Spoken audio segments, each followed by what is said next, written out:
Welcome to NaxTo View. This video is a brief introduction to the Output tool. The Output tool displays the output information of the selected elements and nodes.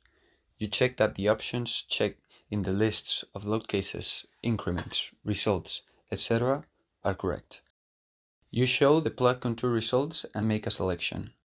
If you click on the update icon, a table is constructed with the information of all selected elements. The different columns that appear in the table can be activated and deactivated. You can filter by plot contour, elements or nodes IDs, parts, properties, materials, etc. When you deploy one of these options, you can select within each of them which ones you want to appear.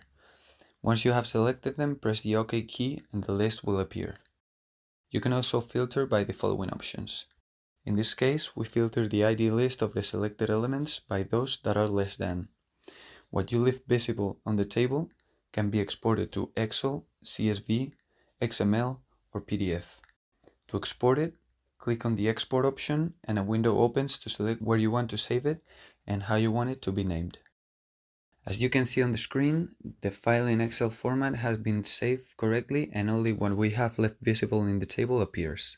By clicking on the following icon, you can select again and change the selection of elements, but only the elements with the previously filtered criteria will appear in the table.